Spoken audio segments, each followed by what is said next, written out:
So welcome back to the beginning. Quite a mouthful, I know, but we're joined by a man that I feel like needs no introduction, Mr. Nick Park. He's a name synonymous with animation, and I think he has one of his most famous characters sat next to him right now. And it's a pleasure to have you here, Nick. How are you doing? Oh, thanks, Brandon and Zoe. It's really wonderful and a privilege to be here. And let's go back to the beginning, Nick. What do you remember from your childhood? What was your childhood like growing up? I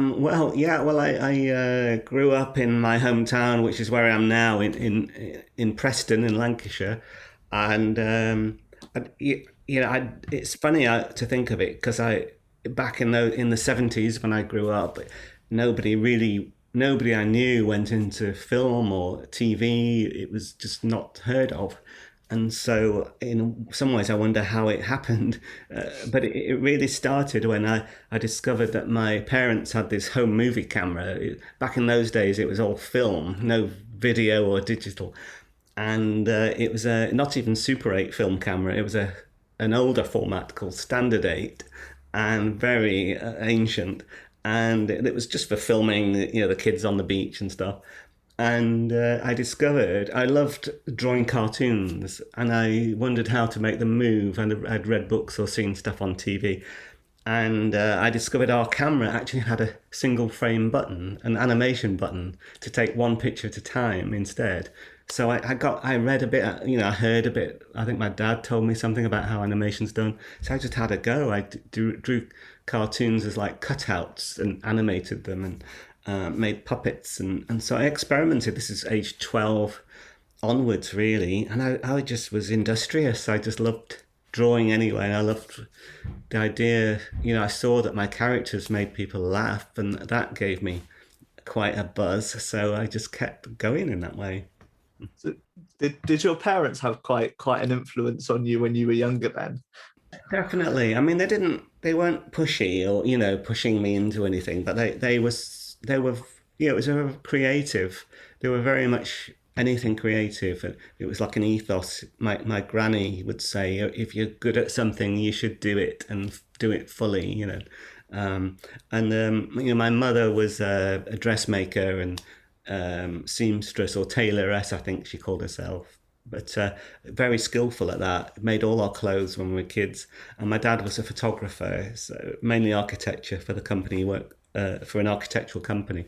But he loved photography, and he showed me how to use lenses and cameras and things, which ends to look down and what have you.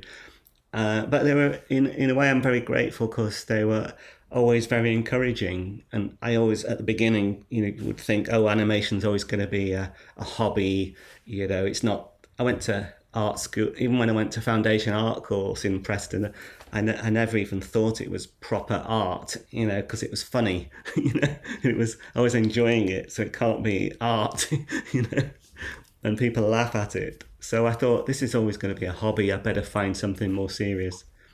And then it was as time went on. My dad said, "Why don't you apply for a film course?" And so I went to Sheffield Art School where there was a film course, and then National Film and TV School. And I think my parents are always kind of go for it.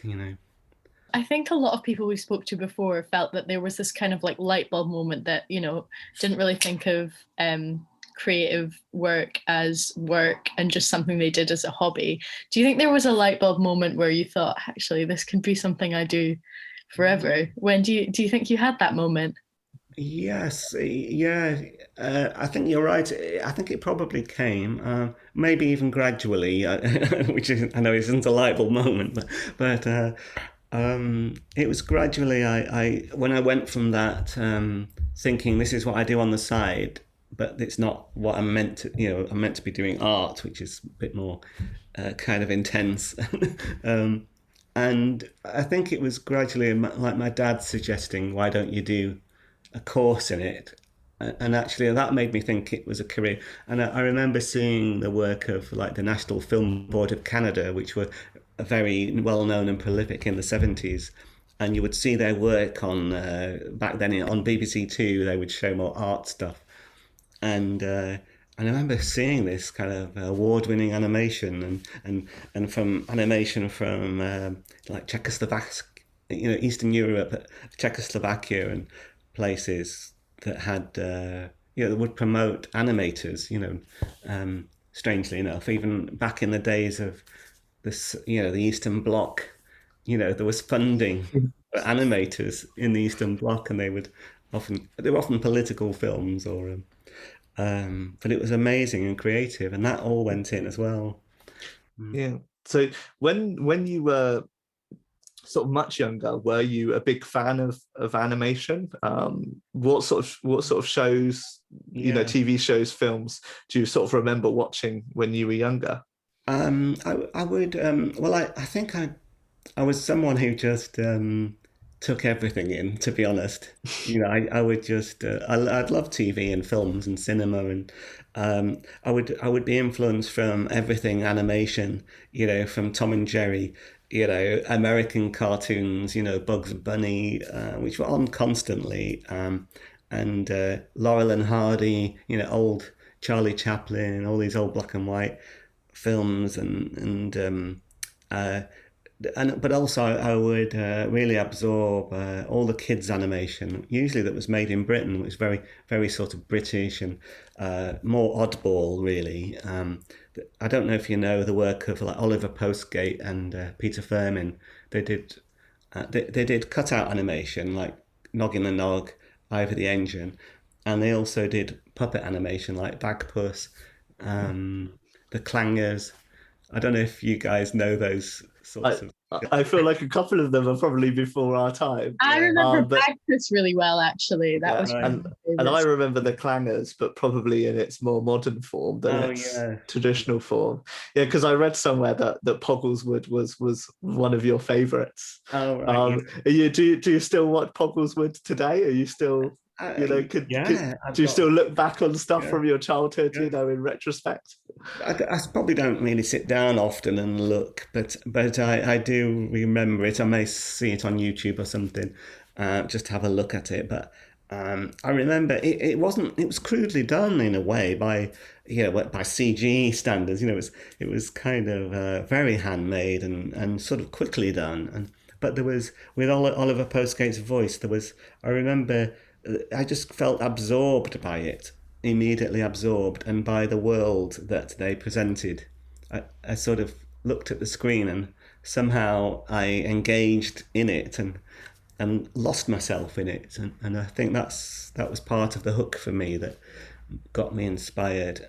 But there was all that, and then when I went to art school, I saw a lot of different kind of a more of a cross section of stuff around the world, a history of filmmaking, and that was all very inspiring. From the early German cinema to different Asian cinema and different traditions of Japanese cinema, etc.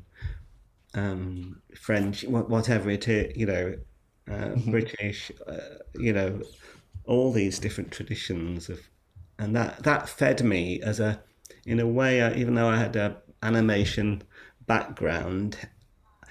One thing I sort of feel grateful to the National Film and TV School for is that it grounded me as a filmmaker. I was interested in not just the animation actually is very important, but as a storyteller, as a filmmaker, that was I felt I was a filmmaker first in a way, but animation was my technique. Looking back kind of a bit further on, when you left school, where did you start off? How did it all happen? Mm. When I was at school, at secondary school, again, I'm so grateful for certain teachers. I remember there was one, Mr. Kelly, my English teacher, who knew I made films at home.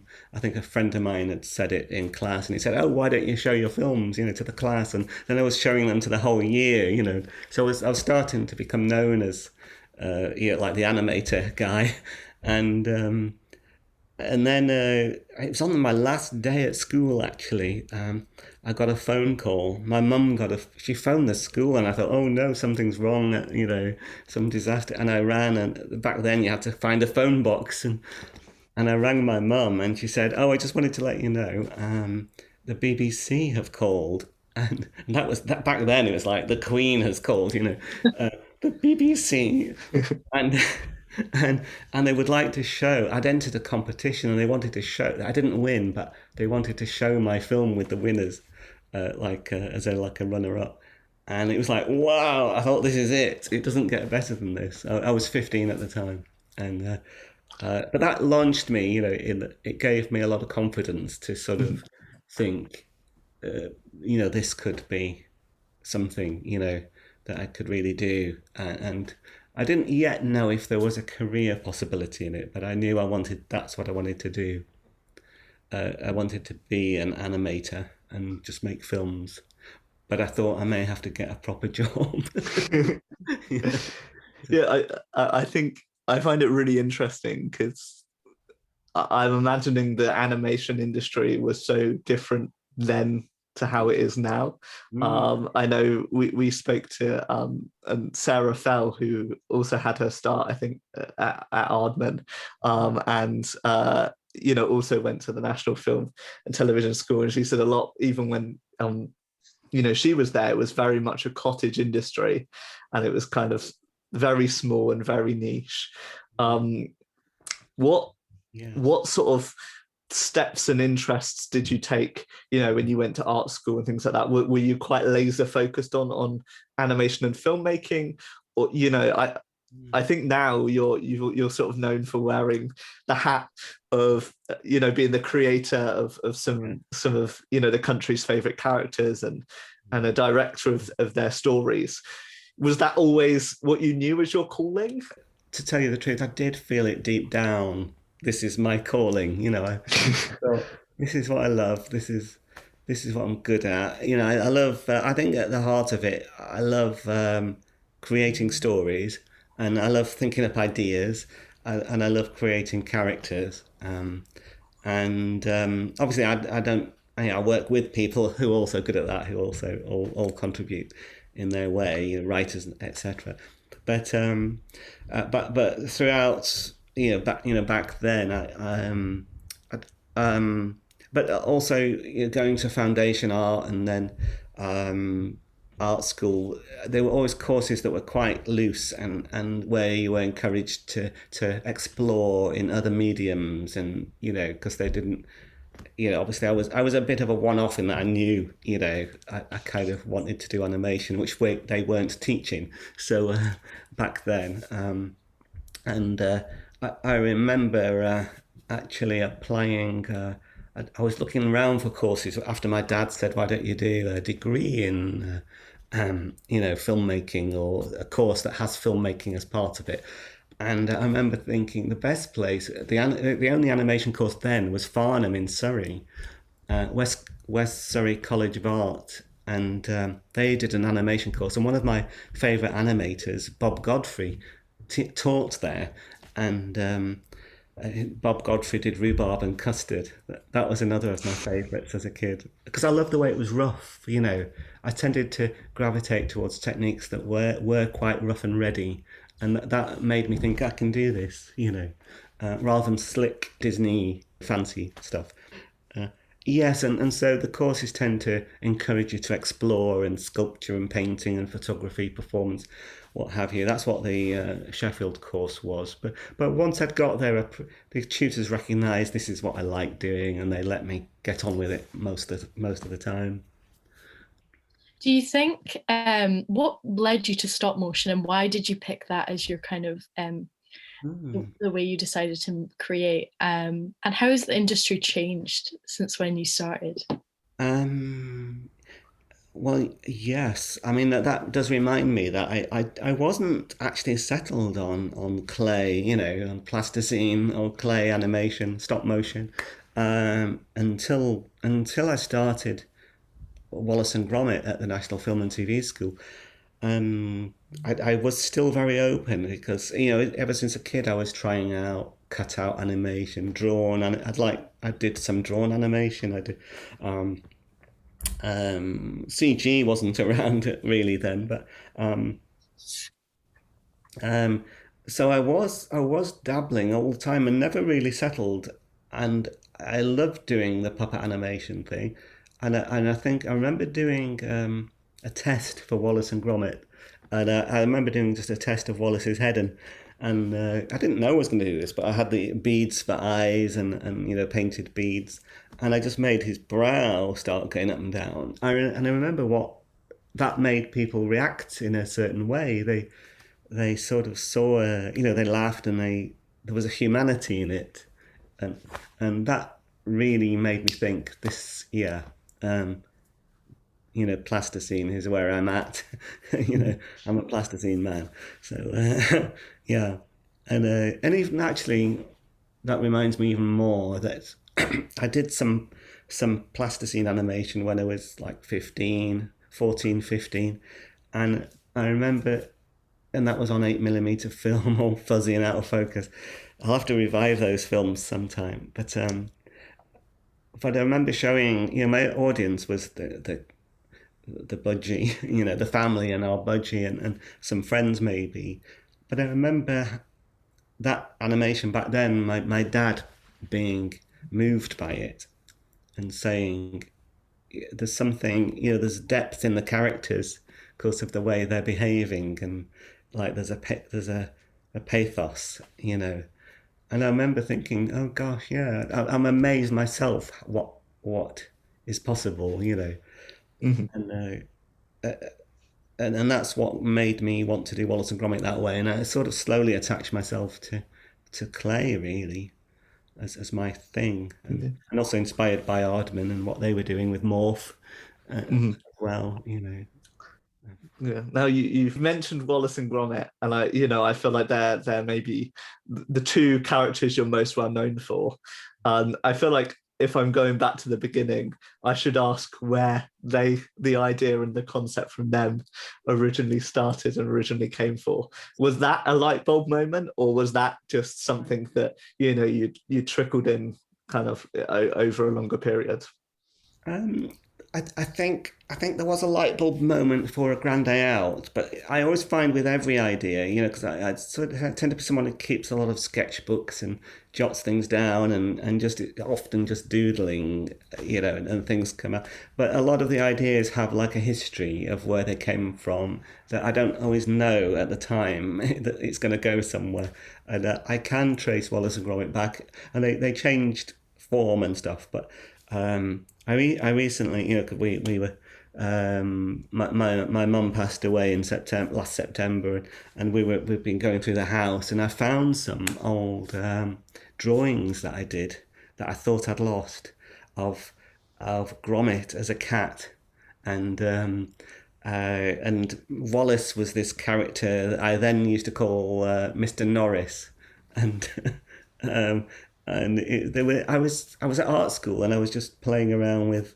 I was thinking of ways to earn some money actually, and I was thinking I could do kids book illustration, and I invented these characters for that. Um, and it was later I sort of developed them more, and then when it came, what am I going to do when I'm at National Film and TV School? What's going to be my graduation project? Um, and sorry, it's a bit of a. I'll try and keep it short, but I was doing a student attachment, like a work placement at Boreham Wood Studios when I was at the National Film and TV School. Uh, a tutor said, "Oh, there's a placement going at Boreham Wood Studios on the new Jim Henson Frank Oz film," and I went, "Whoa!" And was down there. I was making tea for the special effects crew on The Dark Crystal, and um, and it was amazing to see it all going on and how it's done. And it was while I was working on that, and I had this idea of this guy building a rocket, and I thought he needs kind of a helper, um, and that's where Gromit came in. He needs someone to talk to and a sidekick. And I thought, oh, this would probably be better. A dog is much easier to make in plasticine than a cat. So Gromit changed to a dog, and um, and then I was watching the effects crew do stuff, and I suddenly thought this idea, which I've had in the back of my mind, could really work done in models and in puppets. And it all started just to take off in my head. And I, in a way, couldn't wait to get back to film school and start working on this project, which was this idea. The basic idea was this guy builds a rocket in his basement. That was like the joke, and it takes off through the house. I mean, that turned out to be too much to do, but but I went with just the idea that this could really work. All these influences of the things I loved, like Tintin and all these like space adventures from the 60s and stuff, could all work in a puppet animated film. And I thought, oh gosh, I've never seen that before, so it really lit me up, inside to want to do that. To go full circle, through the pandemic, I understand you've been reminiscing quite a bit and working on adding audio tracks to some very old short films you shot when you were younger.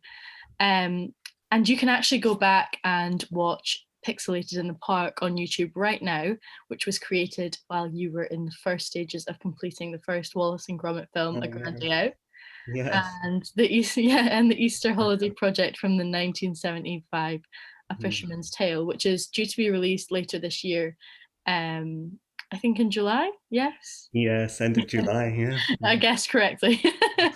And we've seen it. Me and Brandon have seen it, and we really loved it. And we were just thinking, what's it been like opening up that time capsule? Has anything you've rediscovered and thought, oh, isn't it funny I did that and it's linked to that, or anything like that? Yeah, it's been great fun to.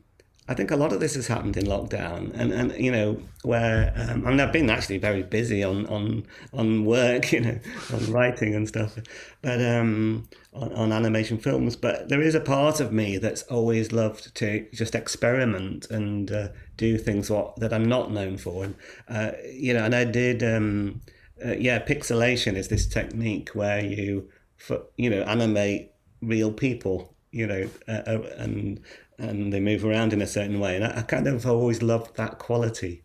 And they were filmed on Super 8, which was the better form, the more advanced form of 8mm film. Still very tiny, but it has this grainy look, from... I mean, when I shot Pixelated in the Park with a couple of friends, John and Jenny, I was, as you say, I was doing Wallace and Gromit at the time. I'd been making it for 6 years already. And it took me ages. And I was at Aardman, but I was kind of at the weekend, and I thought, well, let's have a go. I got my old 8mm camera out, and which was already, people had moved on. You were moving on to digital by then. But it was just fun to do a kind of a sort of retro technique, with all the grain and everything. And I just recently, decided to digitize it and put a soundtrack and stuff on it, which was quite good fun. But even more than that, I went back even further, as you say, and found this film I made with some mates up here in Preston, and old school mates, Mick Wilkinson and Neil Maver. And I had this thing about horror films, as a teenager. I loved horror films, Hammer horror, and I'd seen some storyboards that Alfred Hitchcock had done before he made the film Psycho. And that, as an artist, it really inspired me to, why don't I just storyboard my own? I just made up a story really quickly, you can tell. A very simple story, but I storyboarded it and took my mates out with a few props, and we filmed it one Easter weekend 45 years ago. I have to say, going into it, I wasn't expecting it to be a horror. So it was a rather interesting journey. I think when I was first watching it, is the fact that I was like, oh, this isn't the kind of Wallace and Gromit early vibes that I was thinking it might have been. No, it was way before my yeah.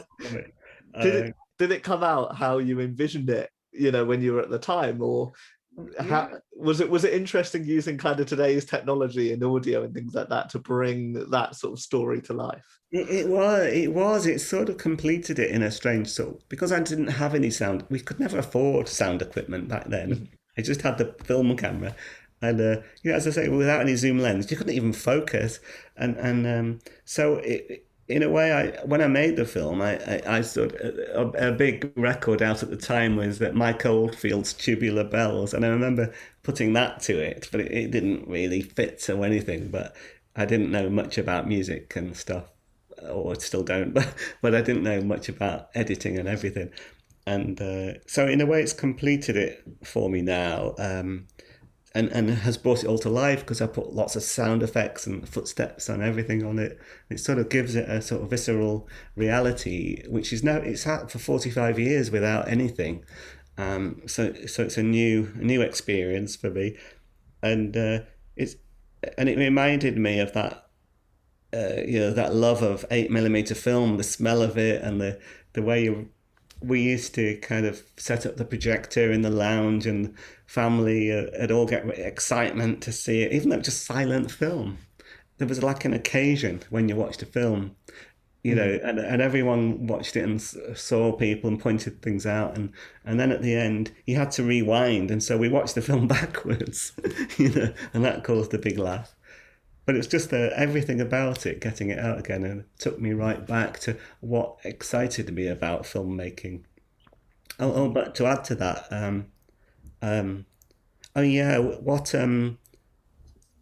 what surprised me to see it again is it did surprise me that even at 17 years old, that making a live action film, that I was surprised myself that I had a grasp of it. At the time I thought I was just messing around with my mates, but the execution of the story and the shots and the use of the foreground and editing, I sort of was going. Had never read a book or anything or been taught it. But I can see just from watching films, I picked up lots of things that made the film more kind of interesting. I think it's really interesting because the discussion we had briefly before about your experience of putting things on YouTube for the first time. Yeah. I feel like for people that are Zoe and I's age, or kind of your age, people that were the age you were then now, Yeah. there's kind of fantastic new and different mediums and Yeah. distribution that can get it. I ironically wonder, do you think you would have uploaded content to YouTube if it was around back in your day? Do you Oh, think? definitely. Yeah. Yes. Yeah, I can't believe it really. It's quite it's really nice that sort of anyone can, create a channel and put their work out there. It's amazing really. I am amazed by YouTube, and it's an exciting thing, isn't it? To be able to put your work out to people and to have a wide audience that anywhere in the world almost can watch it. I feel like it's from doing YouTube videos myself, that feeling that you get when a YouTube video goes sort of semi-viral or gets more views than normal is probably kind of reminiscent in some ways to how when you felt when you got the BBC call, was that Yeah. idea that suddenly a lot of people are going to see the work the project you've worked on for sort of months. Yeah. Yes, and the fact that you get, I know it can work against you if Mhm. but the fact that you can, you get your likes or whatever, but you can also get the dislike, and the comments and stuff can be good or bad. But I think with normally you have no sense of who's watching or who might like it or dislike it, except in reviews, so it's more immediate, I guess, Mhm. that contact with your audience. I don't know what I would have done. I suppose if you're really, it's how creative you are with it, really, isn't it? And as a photographer, you might have the latest kind of digital SLR, but if you're really creative and you didn't have any of that, you could use a box camera, and be creative with that. I do have one quick final question that Oh, I'm do going to sneak you? in because I feel like it would be silly if I didn't ask. What's one piece of advice that you can Oh, give yeah. to people coming into animation or children's media in general today? Yeah. Well, I think my main thing I would say really is that you have the world at your disposal. You have all this digital technology, on your phone or wherever, and apps and ways of making films, of being creative.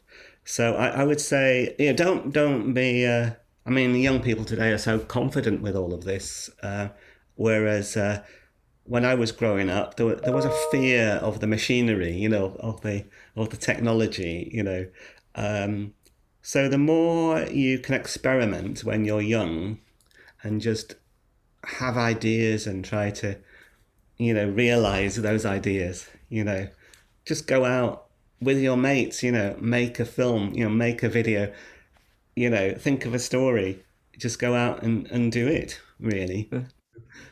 Well, thank you so much, Nick. It's Uh, been so lovely to have you on.